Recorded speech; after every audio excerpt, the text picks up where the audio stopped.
Welcome. It's always so unusually beautiful to be out here in the middle of the day. I'm used to looking out and just seeing darkness with these big lights in my face for the evening satsang, but it's so nice to actually be sitting here in the day and be able to look out and see everyone's face. It's beautiful. I'm so glad that you're all here at this time of the new year.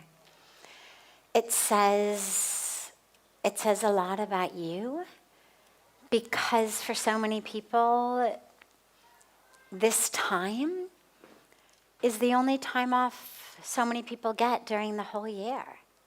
And so many people have schedules and jobs in such a way that just these days are the main holiday. And there's so many options all over the world of where to go, how to celebrate. But the fact that you've come to Rishikesh, that you've come to Parmarth Nikatan, that you've come to an ashram, that you've come for a spiritual retreat, it says really a lot about you. So just take a moment and allow that to sink in, because a lot of times we don't really give ourselves that credit. We see all of that which is wrong and all of the places where we're still not where we'd like to reach. But we don't necessarily give ourselves credit for actually how beautifully far we have reached. So the fact that your karmic journey, this intersection of your past karma, your free will, your intellect, your intelligence, your what we would refer to as buddhi and shuddhi, that intelligence, that purity, has really brought you here, is very, very beautiful. So let that sink in. What I was thinking we would do is I'll talk just briefly about kind of that which keeps most of us stuck, since the theme of the new year is always about newness and release, and we have to let go of that which doesn't serve us in order to be able to embrace that which does. So I'll talk briefly about that, and then we'll open it up for questions like we do in the evening. I know there were a lot of questions we didn't have time to take last night. I imagine there's even more that are blossoming and brewing this morning. So we'll then open it up for questions. What I've seen in my personal life, what I've seen in the lives of so many that I've witnessed personally, and also, of course, that which I've learned through study, both psychologically and now spiritually, is that which we want, whether we call it peace, whether we call it joy, whether we call it truth, whether we call it freedom, whether we call it enlightenment, moksha, liberation, whatever word we like, I just want to be happy. For some, we feel like, I just want peace. Some we think, I want enlightenment, realization. We were envisioning that highest goal. The truth in every case is, every single thing you need is with you in this moment. I'm going to say that again because it goes contrary to what we think. Every single thing you need is with you in this moment. If you've got an idea in your mind that there is something between you and happiness, between you and peace, between you and freedom, that is a myth, a mistake, an illusion. Doesn't mean you're bad or wrong, it just means you're human, because we all collectively make that same mistake. It's sort of part of the package deal of human life, is we think that what we need is going to come from outside. But what all of the spiritual practices do is they send us back in. What all of the good therapeutic practices do is they send us in. There's no spiritual practice, psychological practice worth its salt that's going to tell you, go out and buy this, have that, attain this, earn that, get that, and then you will have what you are looking for. It's all about going inward, because it's all there. The dilemma is that we block that for a lot of reasons, and I won't go into all of them or that would take us the full hour.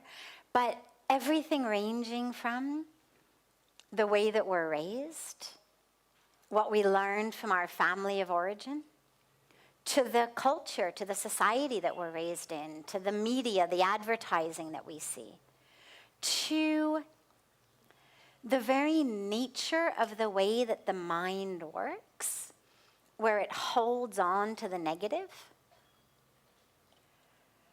But everything you need for exactly what you want is with you in this moment. You don't need another degree, you don't need another certificate. Hold on to it.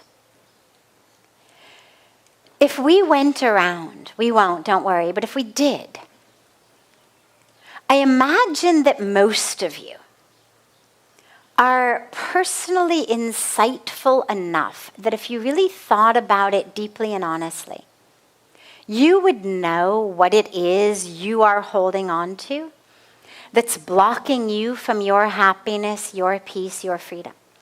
Now, you may blame it on another person. You may say, what's blocking me is the way my husband treats me, the way my wife treats me, the way my mother, my father treats me. What's blocking me is the fact that I'm never given the opportunity to actually fully share my gifts, to become who I want to be. So you might blame it on someone else, but you would be able to see where that blockage lies. And then if you went just a little bit more honestly, just a little bit more deeply, you would be able to see how it is your way of thinking that's actually creating that. Meaning, everybody's here with their own karmic journey, their own toolkit. People are going to be nice. People are going to be rude.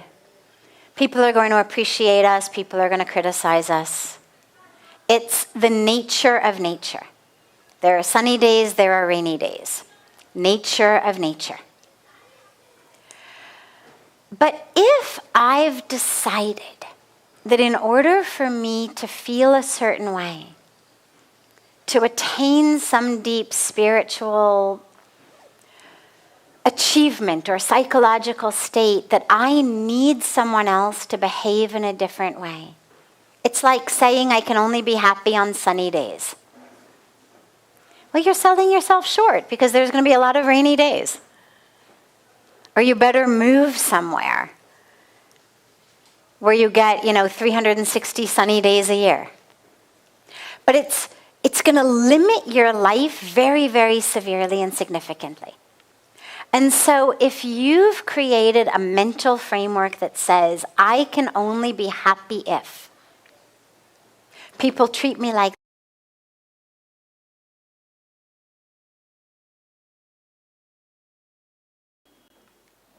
number one, you are significantly limiting your existence. But number two, you are creating an illusion. Because it's not true. Our nature, Our core nature is happiness and peace and joy and freedom. Who we are at the core, that divinity, its nature is bliss, not just happiness, but that anand. When we say Sat Chit Anand, is existence. Truth, but not just truth like momentary truth, but that ultimate truth of existence, consciousness, bliss. That is the truth of who we are. There is no one here, no one on earth, whose core nature is anything other than Sat Chit Anand. And in it, you don't need something from someone else. You don't need something from the weather. You don't need something from the stock market. To the extent that we convince ourselves that we do, we're living in illusion, and we've boxed ourselves up.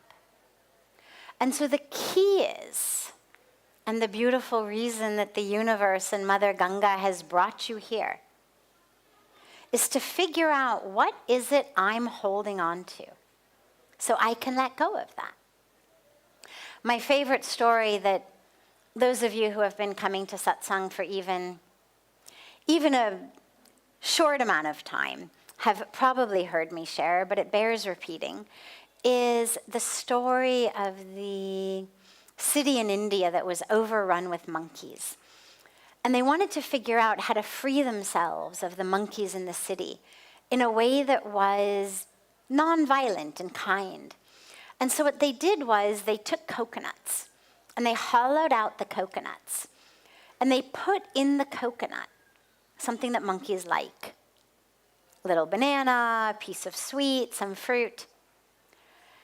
And the monkeys would reach into the coconut, grab hold of their sweet, but the whole of the coconut that had been drilled in or cut in was very carefully designed. It was just big enough for an open hand to go in, but too small for a closed fist to come out. And so what the monkeys quickly realized was the moment they closed their fist over their treasure, they couldn't get their hand out of the coconut. And so they had a choice. Either stay grabbing it and stay stuck, or let it go and be free.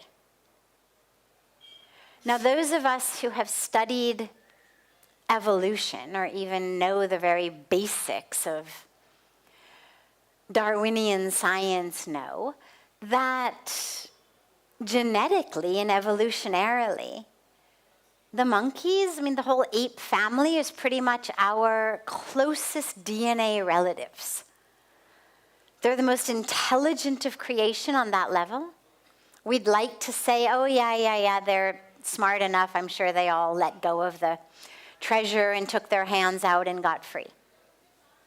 But the truth is, none of them did.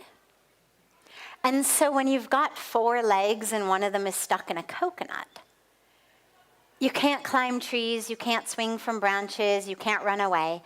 And so the monkey catchers were able to catch them and take them back into the jungle. Hence this successful campaign to rid the city non-violently of the monkey menace. Now, I love the story and I tell it all the time because it's the best metaphor that I've heard for what we do in our lives. There is something that in our minds we think is that which is either going to bring us happiness, like I need this, I want this, or it is something with which we identify so fully that we can't even conceive of the fact that it's separate from us and that we could actually let it go and be free. And so like the monkeys, we live our lives stuck, metaphorically with a hand in a coconut and unable to do what we are here to do, unable to be free. And so the goal becomes figuring out what is that thing for me. For some of us, and I'll just throw some prompts out so that in your mind you can allow yourself to just see what it is that emerges. For some of us, it's a desire. Probably a desire that was put in our minds by someone other than our true self. Because true self doesn't make us stuck, it makes us free. But chances are, at some point in our life, a family member, a teacher, a mentor, an advertisement, a cultural teaching told us that we should want something. Money, fame, prestige, beauty, a certain relationship, a certain lifestyle, whatever it may be. And we've gotten our minds stuck on the idea that until I have that, until I achieve that, until I get that, I cannot be happy. And maybe it's a material, tangible thing. Maybe it's something in a relationship. Maybe it's until I have someone with whom I can have this perfect storybook relationship that I've always wanted, this fairy tale relationship that I've always wanted. Someone who sees me in this way, loves me in this way, appreciates me in this way, fills me in this way. But we've all got at least one thing that in our minds is that thing that we need to be happy. Or, the flip side, is there something in us, a grudge from an experience of the past, a resentment, shame, guilt, over a particular experience or a particular set of experiences that we have allowed to define us. And so we've allowed it to convince us that we are a victim of this or a survivor of this. However you think of it, it's still a definition. It's still an identity. It's still a box. And we allow that to define us. I am the one who has been abused, betrayed, cheated, abandoned, harmed in some way. I am the one who, fill in the blank. And that definition, that identity, keeps us stuck. Because then I can't actually move into my fullest truth. Because it would belie my identity. I know in my life, I spent the first 25 years of my life like that. I was very identified with my past, my story, my pain. And without going into the full story, again, just because it would end up taking all of our time, but when I first met Pujya Sadhviji, he looked at me and he said, "Are you going to take that to the grave?"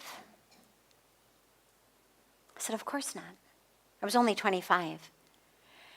He said, "So are you going to let it go on your deathbed?" I said, No.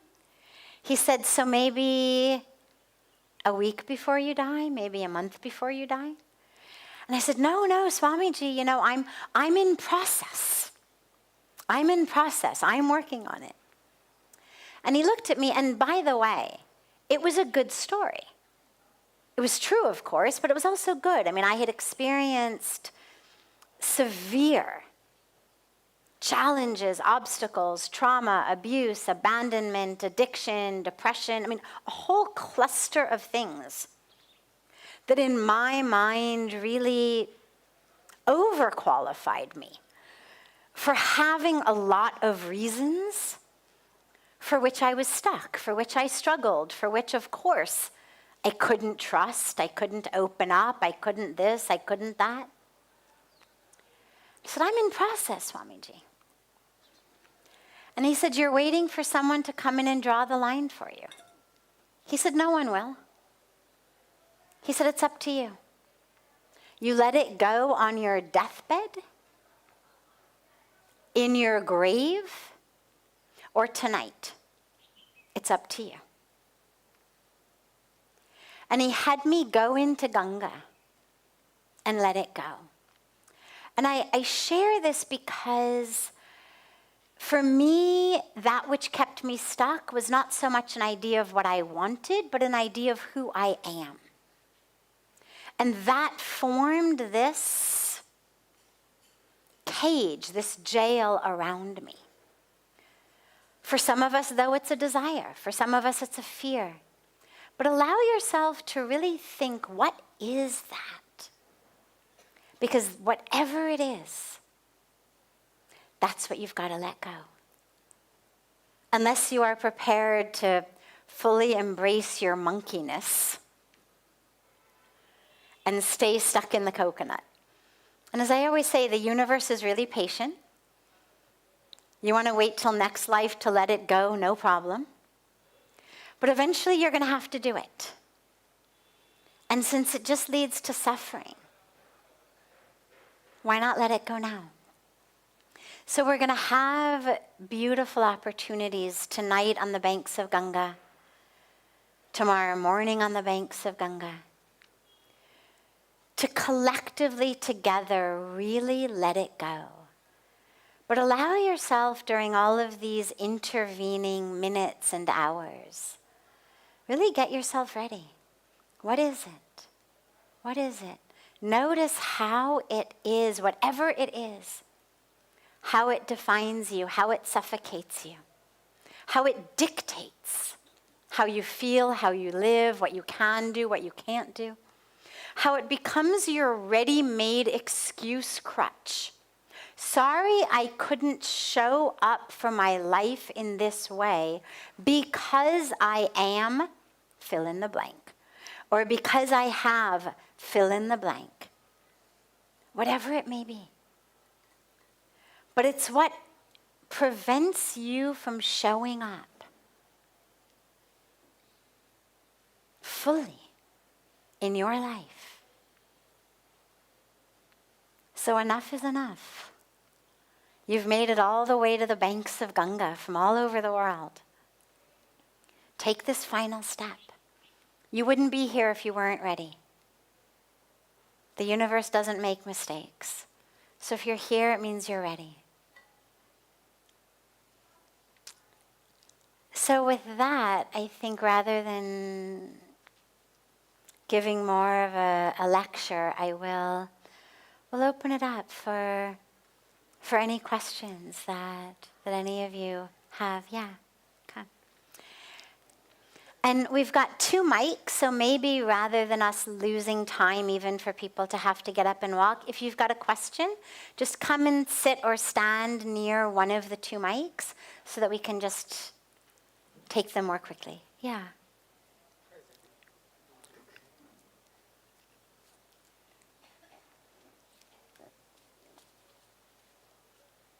Yes. Okay. Yeah. But you got to speak into the mic. Oh, it's not on. Okay.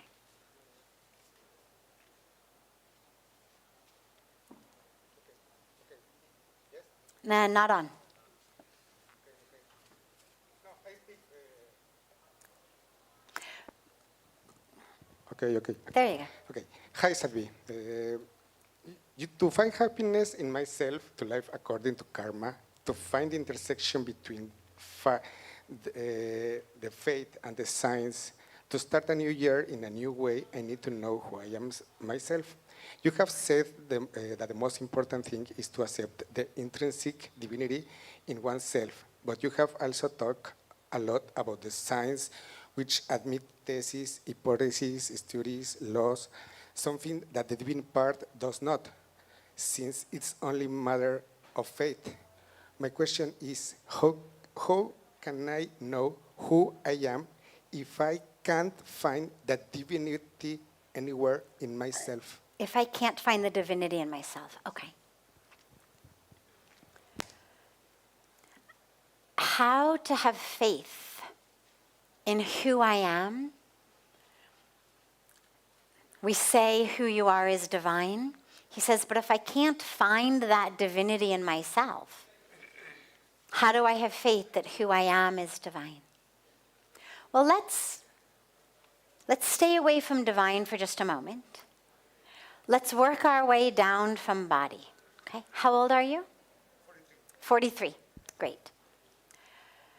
What is your earliest childhood memory? How old were you in your earliest, like the earliest moment that you can remember being a child? How old approximately? Okay, great. So if you can go back to that 4-year-old self in your mind, at 4, you were saying, I, me, mine, right? Okay. Then at 14 and 24, you were saying, I, me. Think about yourself at 14. Think about yourself at 24. All along the way, you've been saying I, you've been saying me, you've been saying mine. Now at 43, you still say I, me, mine. Now, since you were 4 to 43, almost 40 years, your body has changed innumerable times. Every single cell of your body has sloughed off and regenerated. There isn't a cell of your body today that was there when you were 4. So if I say, show me your 4-year-old self, you cannot. If I say even show me your 34-year-old self, you cannot.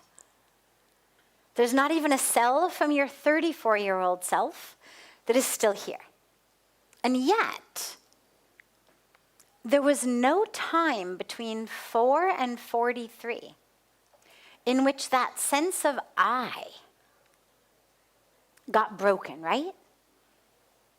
The whole long way, as the body changed, as your self-identity and understanding changed. I mean, how you thought of yourself at 4 is probably very different from how you think about yourself now. So the mind has changed, the roles have changed, everything has changed. But there's an I that is consistent.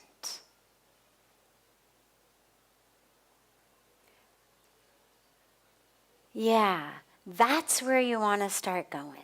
Don't worry about labeling it divinity, because that gets really complex for people. A lot of us have, especially coming from different religious backgrounds, we've got a lot of hang-ups around words like God and grace and divine and what it might mean.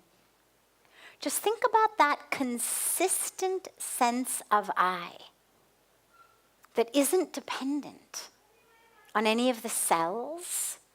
It's not dependent on the role. It's not dependent on the body. It's not dependent on the mind and what it thinks of itself. It's not dependent on the actions. What is that? Yeah. Get to know that. Meditate on that. Who is that that has been there since as long as I can remember? Even as everything else has changed, who is that? Right? It's like that beautiful James Taylor song, right? Winter, spring, summer, and fall. Like throughout the year, everything else changes. But I'm here. Who's that I? That's what you want to find. Beautiful. Yes.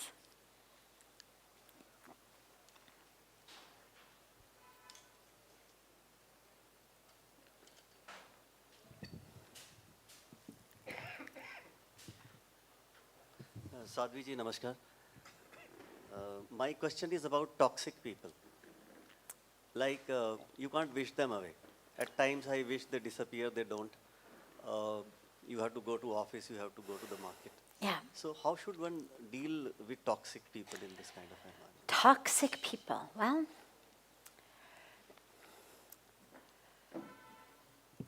Satya, can you stand up for just, no, don't pull it off. Don't pull it off. Stand up for just a second. Exactly as you are. What does Satya have on her face? Thank you. You can sit back down. Just thanks for the demo.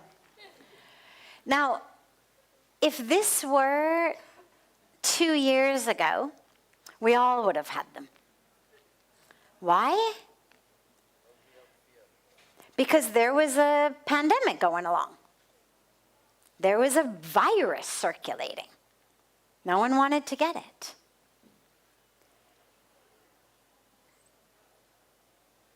You walk in someplace where there's pollution, some kind of toxic chemicals in the air, mask. Scientists work with toxic chemicals. People go places where it's, toxic and dangerous. They wear masks. Even much more serious ones than that. To protect themselves. Doesn't mean you have to stay home. Doesn't mean you can't go places. But it means if you're sensitive, protect yourself. Now, when dealing with toxic people, yeah, it's nice to just wish they all would go away. Raise your hand if that's ever worked for anybody. Just wishing that somebody would just go away. Yeah, it doesn't work.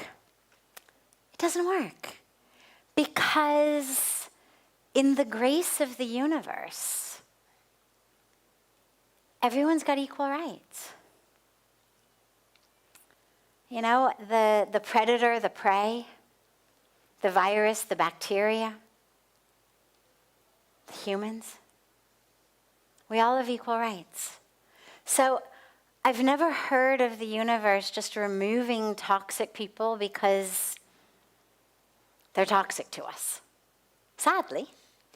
What I can share with you is 2 things. First of all, unlike a virus or a bacteria or air pollution, the toxicity in people is something that they are actually creating inside them,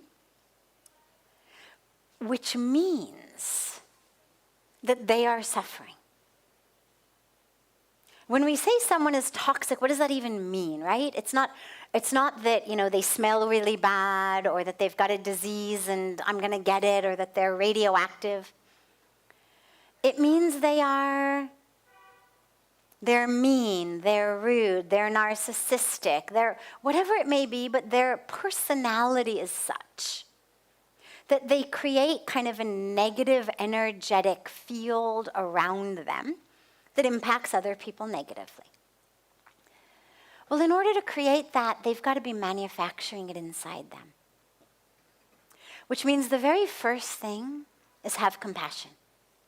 Because I promise you, however much they are exuding into the world around them is much less than that which is inside them. The majority of that toxicity is in them, a little bit is overflowing out. But if that which is overflowing out is so painful that it's hard for you to be in their presence, think about what their own life must be like. And so have compassion. When someone is rude and mean and harmful to you, it means that's what they're manufacturing inside. So have compassion. And protect yourself. During COVID time, if a family member got COVID, what did we do? Well, you didn't, kick them out on the streets or shoot them dead. You were just careful. You didn't go into their room. You wore a mask. You sanitized and washed your hands before you touched a doorknob that they touched. You put together a series of protocols that enabled you to live with them in love, in compassion, but not getting sick. And in the same way with people who are emotionally, mentally, energetically toxic, you've got to figure out a way either of staying away from them. If it's in the workplace, as you said, well, you may want to get a different job. I mean, really, you may want to think, and obviously the brain says, well, why should I? Why not them?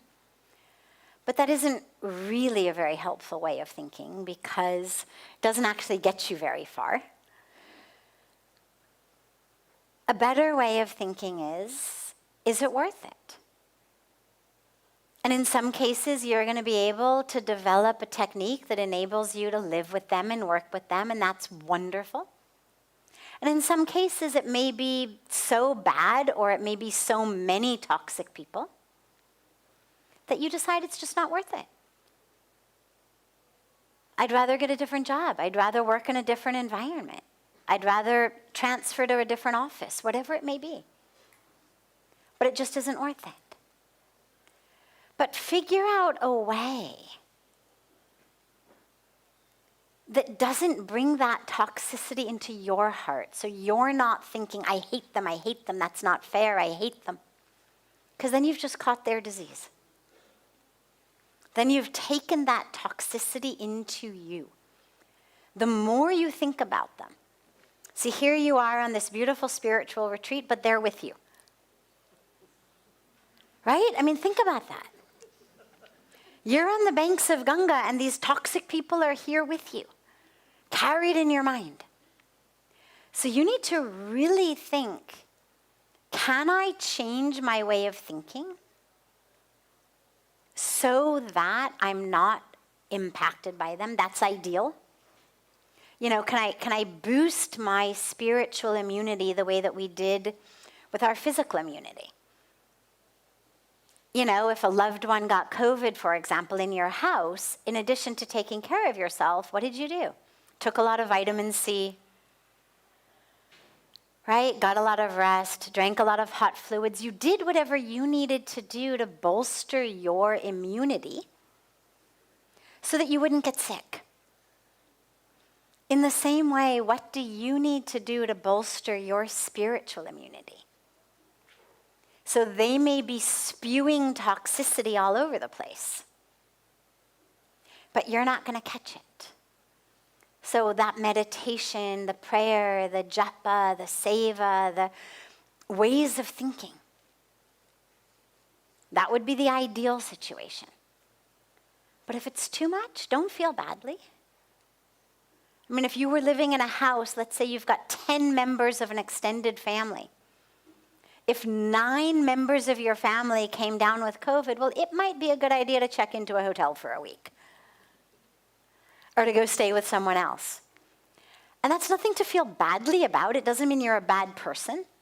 It just means that the likelihood of getting infected has gotten so high that it's just not worth it to save the money to stay in the house and put yourself at risk, especially if you were immunocompromised. Out of 10 people, 1 person is sick, cello, you can probably manage that. So you've got to figure out, is this something I can fix with my immunity, with taking care of myself? Or do I need to remove myself from the situation? And both are really valid ways of dealing with that. But just don't bring them on your holiday anymore. Yes. Satya. And then you. Yeah. Hare Krishna, Sadhviji. Hare Krishna, everyone, and Happy New Year. I'm not sure your mic is on. On hai unka kya? Acha. Hello? Yes, now you're on. Hare Krishna, everyone. Happy New Year. My name is Pujya. I was born and brought up in Haridwar, but now I live in Australia. Since childhood, my parents, or everyone's parents or relatives, they have taught them to do the right thing. Actually, my question is why bad things happen to good people and good thing happens to bad people? Great. That's it. The age-old perennial question.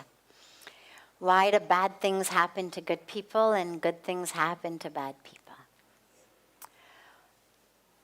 The dilemma is our definition of good and bad. When we say good things and bad things, it's because we've put subjective labels on things. We've said, for example, success is good, failure is bad. wealth is good, poverty is bad. Health is good, sickness is bad. We've put these labels on things. And so if someone is successful and wealthy, we're going to say, oh, those are good things happening to that person.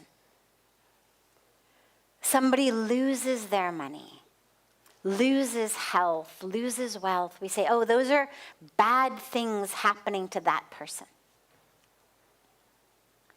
But the universe doesn't actually think like that. The universe has got one agenda and one agenda only. Is that you, in this lifetime ideally, wake up to the truth of who you are. That you burst through your illusions, through your ego, through the falseness, through the darkness, into the light, into truth. That is the only good thing to happen. Not having that happen is the only bad thing to happen. Therefore, the universe is giving us that which, based on a very complex and vast array of past karma, past lives, this lives, a vast array of personal aspects of our karmic journey. Based on all of that, we end up getting the situations that we get, the circumstances that we get. But they're not rewards and punishments. They're that which we need to move closer to God. And so Pujya Swamiji always says, he says, instead of asking, why me, to God, he said the statement rather to God should always be, try me. Never ask why me, but always say, try me. Like, I'm here. I'm going to show up. You know what I need. You know the tools that I need. You know my weaknesses. But try me. I'm here. Because that's what it's all about. The other piece that's important to remember is that you don't really know the depth of someone's happiness or suffering.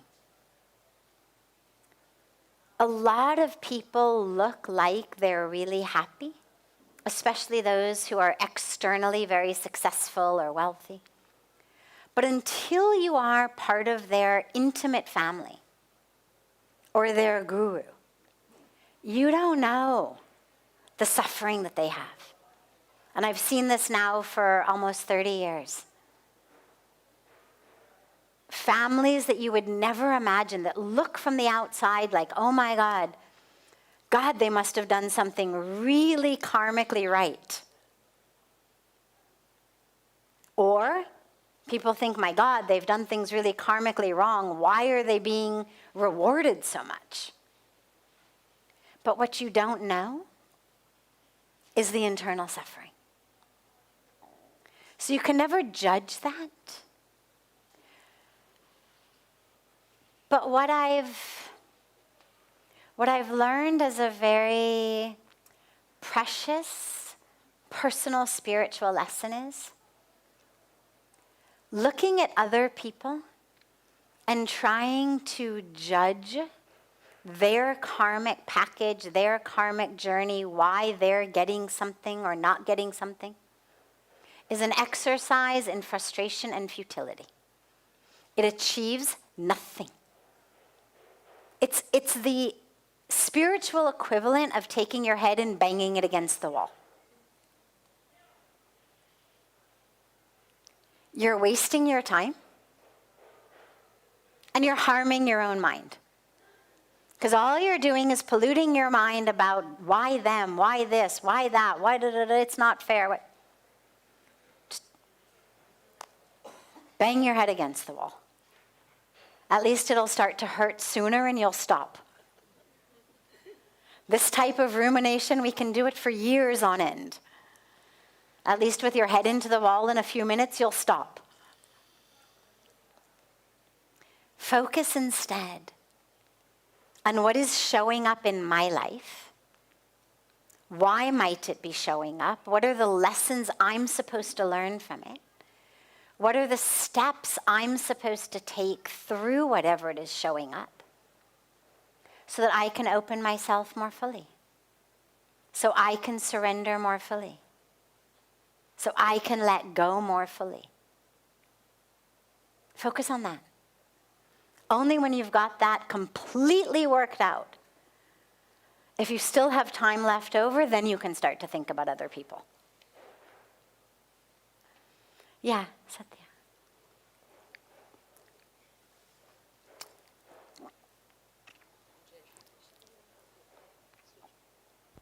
Jai Shri Krishna.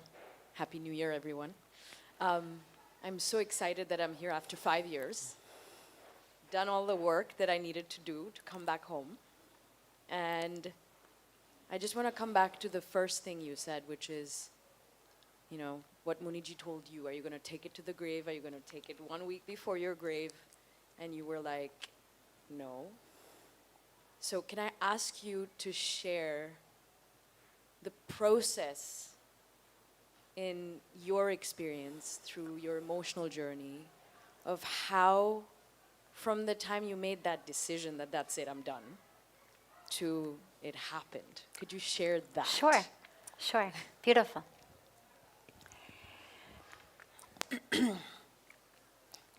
So for me, it was a few step process, and I'm going to go back even one step prior to where your question begins. Because some of the emotional, psychological work that I had done in advance, I think was important. So as I mentioned that in addition to having had a very extraordinarily blessed and privileged and beautiful childhood and upbringing, also had experienced severe trauma. As an adolescent, when I was a teenager, and I started really suffering addiction, suffering eating disorder, suffering depression, suffering anxiety, suffering all of that, I didn't know where it was coming from and why.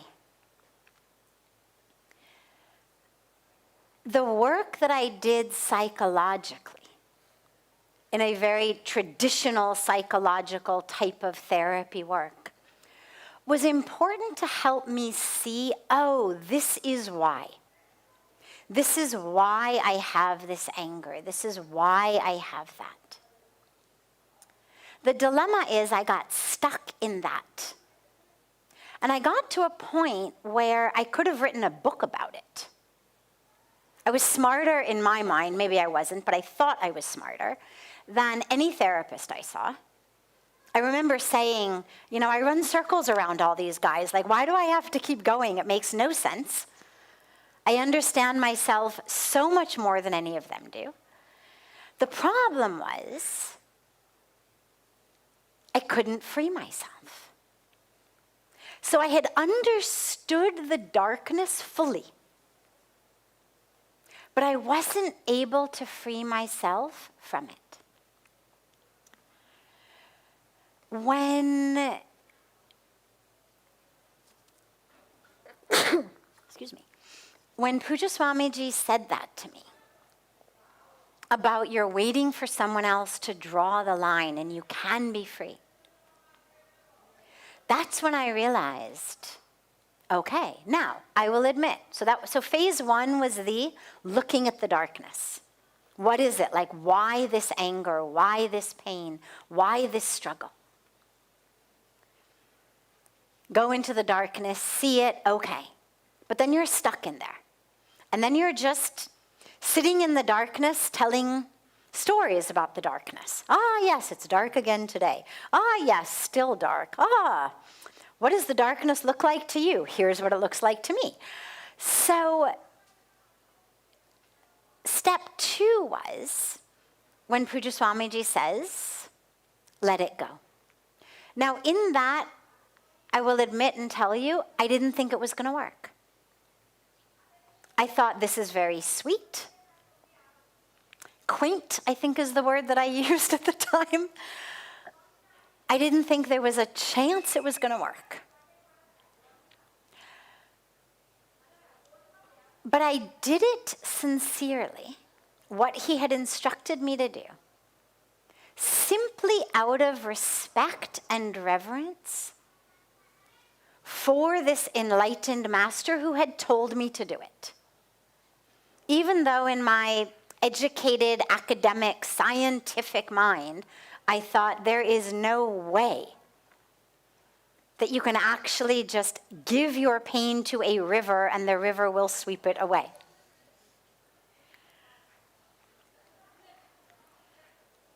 But I went into it sincerely. And that sincerity was really the core of that step. Is I knew I'm ready. So I didn't think it would work, but I knew I was ready. And by God's grace, if this was going to work, wonderful. I didn't think there was a chance, but I was ready. And then step 3 was actually standing in the Ganga. And I think all that required, honestly, was really a very, very deep awareness of that metaphoric coconut that my hand was stuck in. And a readiness to be free. That suddenly my freedom was much more important to me than my identity as a survivor of that which I had survived. That my freedom was much more important to me than any of the excuses that I had given myself for why I wasn't able to live my fullest life. And I finally hit a point where, again, I still didn't think it was going to work. But I was really ready to be free. There was nothing else that the darkness was teaching me. And I had the courage, by God's grace, to say, take away the crutch, take away the rug from underneath my feet, take away every way that I am used to seeing, knowing, acting, living in the world. Take it all away, no problem. I'm ready. Now, the grace that I had was a week prior to that. When I had first come to Rishikesh, I had that extraordinary experience of divine connection, of awakening on the banks of Ganga. So I was in a position of feeling already very, very held, very one with the divine. Because if you're going to let go of your crutches, of that which you've always held on to, there needs to be faith into whatever it is that you are dropping into. If you're going to let go, the question is, what am I letting go into? Who's going to catch me? And that's where the spiritual connection is so important, is you've got to know, what can I let go into? If I'm going to let go of every way of thinking, knowing, living, identifying that I've always had, who's going to catch me when I fall? Otherwise, it's just a drop into the void. And that's a whole other level of courage.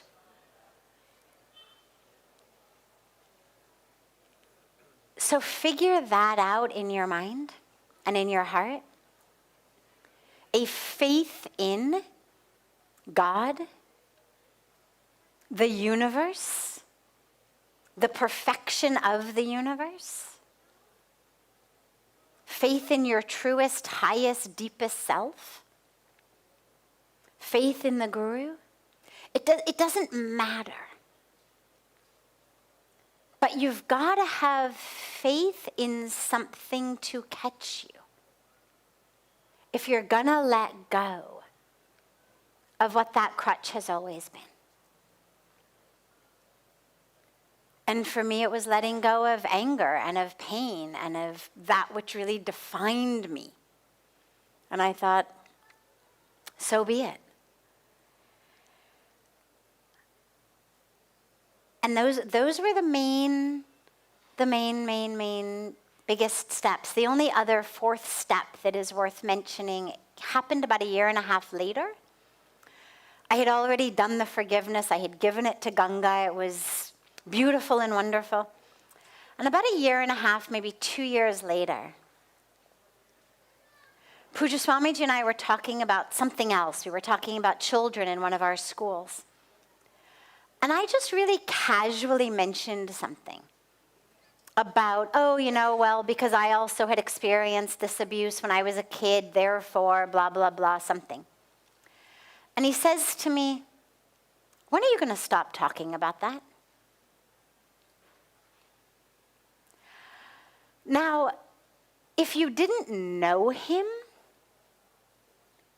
you might think that was rude, that was not compassionate, that was not loving. But when you know him, not just as an amazing divine being, but as an amazing divine guru, what you realize is what he was doing was essentially removing a Band-Aid from a wound that had already healed. That had already healed. I had done that work. I was free from it. But I had kept this kind of story Band-Aid thing. Oh, yeah, that was still who I was.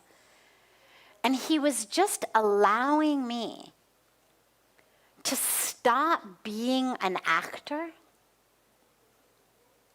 in a drama that had long since shut down and moved on. I used to think about myself as my ego self, as sort of an out-of-work actor who used to have a really important role in a drama, but the whole play had packed up and moved on, but my ego was still kind of in full costume, standing on the corner, shouting its lines to kind of anyone who would listen, because it couldn't let go of the fact that its days as this star actor were over. And what he really enabled me to do in that moment was recognize, hey, this show's, it's over. It's over. Take off the Band-Aid, take off the costume, stop shouting those lines. It no longer is you. Curtain has dropped. And amazingly, the curtain has risen again on a whole new act, drama, scene of your life. But you're not present because you're still playing the role of this out-of-work actor shouting your old lines. Take your place on this new stage, in this new scene of your karmic journey. And so when he asked me that, my initial instinct was this sort of, oh my God, that hurt. And then I took a deep breath, as you do when it's your guru, and you realize, clearly this is in my best interest somehow. And I realized, oh, I am done with this. And I realized that the answer to his question of when are you going to stop talking about this was essentially, now, I think. Yeah, beautiful.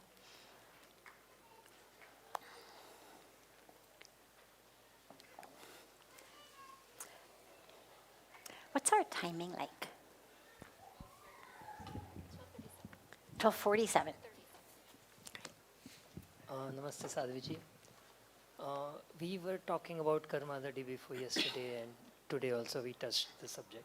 My question is, what kind of karma puts the people on the top of the hierarchy? Like, let's say, if we consider Israel-Gaza conflict, or Russia or Ukraine conflict, or Afghanistan or Syria, what kind of karma put them on the top of the hierarchy, which decides and define the karma of the bottom level? And it they are the most corrupt of the people are on the top of the hierarchy. How does that, like, is it unfair? Isn't it unfair? That's my question. Great. Kind of. Well, karma is not about fairness. Karma is individual, not in relation to someone else. I'm getting that which I need in order to unfold my journey, for my blossoming, for my growth, for my connection to the divine. Now, my karmic thread is absolutely interwoven with other people's karmic threads. But ultimately, it's individual. And the dilemma is that when we look at things like you're talking about, wars and human rights abuses and all kinds of horrible situations, there's so much more at play than just individual karma in that moment.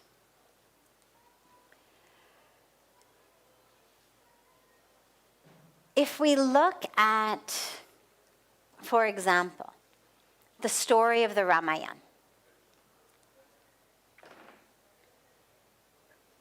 it's a perfect example of a story in which you say, well, this is so unfair. Like, you have God. Even, let's say, we don't necessarily even see Bhagwan Ram as God. We just see him as a perfect embodiment of a perfect person.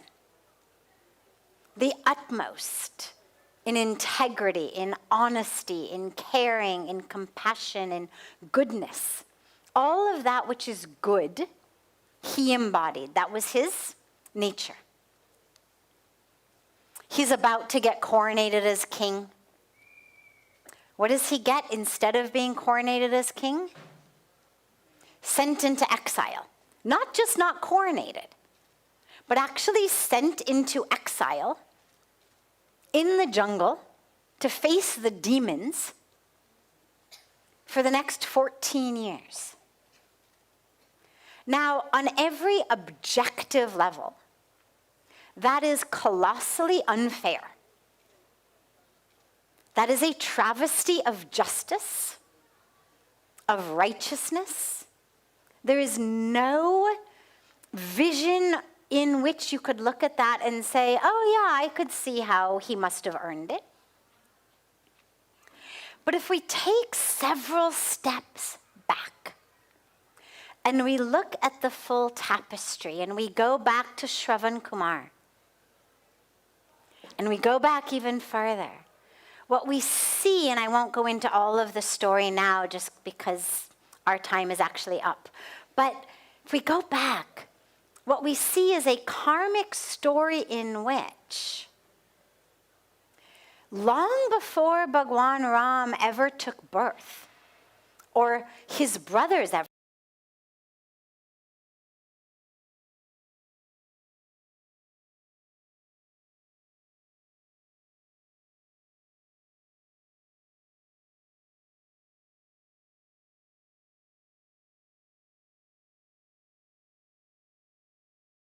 the loss of his son. That was destined the day that he killed Shravan Kumar. And Shravan Kumar's parents cursed him with that. Now, through that curse, it became the blessing that Bhagwan Ram took birth. Because prior to that, there were no children, there were no sons.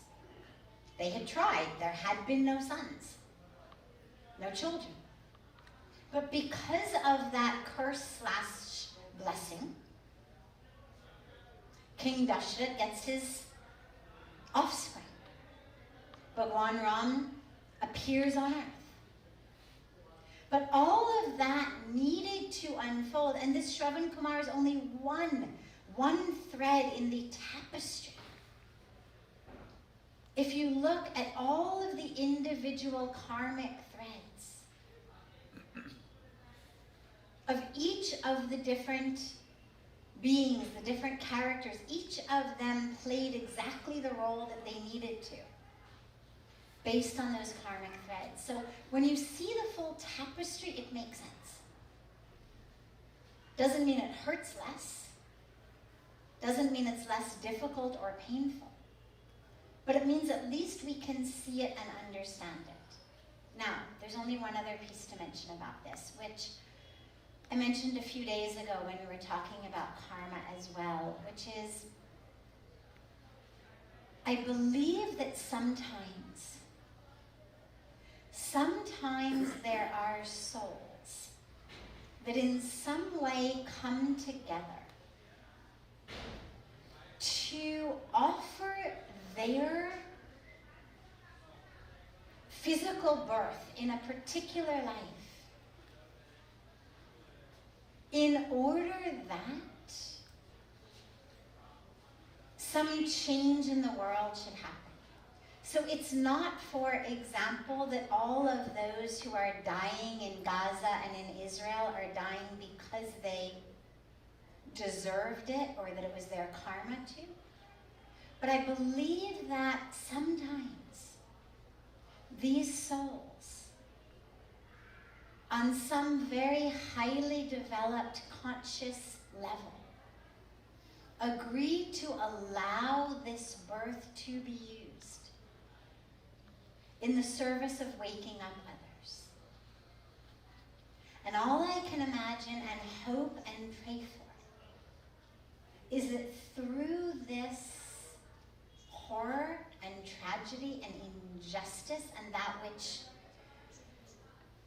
must be named and yet should never even need to be seen, that there will be a drastic and dramatic and powerful shift, ultimately, eventually, in the way that we as human beings see each other, in the way that we recognize the sacred humanity in each other. And that for God's sakes, we will stop harming, killing, polarizing the other. That we will stop even thinking of the other as an other. And all I can pray, along with the fact that the violence stops as quickly and immediately as it possibly can, is that we get a lesson from it. That for whatever universal reason those beings chose to offer this life to teach us a lesson, to show us what happens when we see the other as other, when we divide and separate and polarize. I pray that it doesn't go in vain, and that we do get that message and that teaching, and that we do finally say enough. How many children have to die before we say enough? At some point we will. The question is when. How many children does it have to be? And so that's the other aspect of this karma that for me, I believe it works like this. But it's not a karmic situation of like, oh, you get to be on top, you get to be on the bottom. It's not as simplistic as that. It's each of them is playing a role as determined by past karma, as determined by what that Jiva Atma needs in order to reach Paramatma. And in terms of whatever conscious role that Jiva Atma has agreed to bring back light to darkness. I mean, again, if we go back to the Bhagavad Gita, there was war, there was death. Like in our core scripture, look at the Mahabharata, look at the Ramayana. If you look at core scriptures, there's war, there's violence, there's death. Why?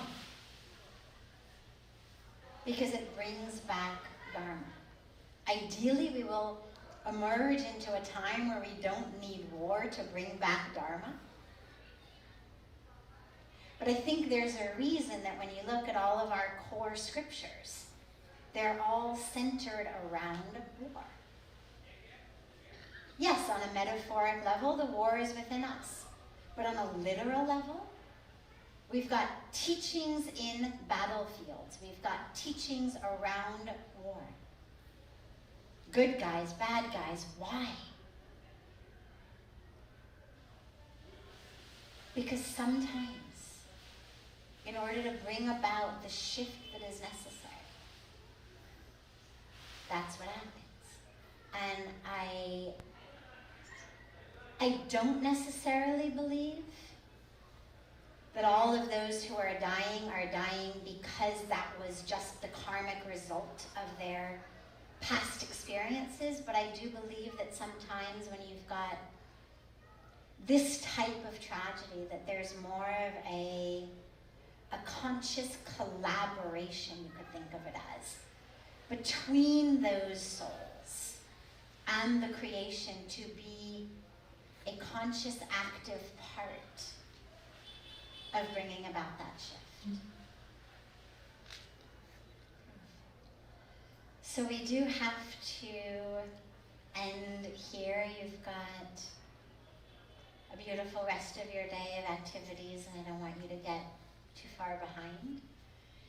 We will have satsang again this evening after the arati. We'll be in the central hall in the ashram. It's supposed to be really cold again tonight, and we noticed last night that there was a lot of kind of moisture in the air in the night, not just the coldness. So to sort of protect people from that, we'll be gathering in the central hall, what we call the satsang hall or satsang bhavan. And it's the same place where the late evening music has happened last night and the night before. So we'll gather there immediately after Arati for the satsang. Then you'll have dinner, and then we will gather back on the banks of Ganga for the evening fire ceremony. So have a beautiful, beautiful rest of your day. And any questions that we didn't have a chance to take, we will take in the evening. So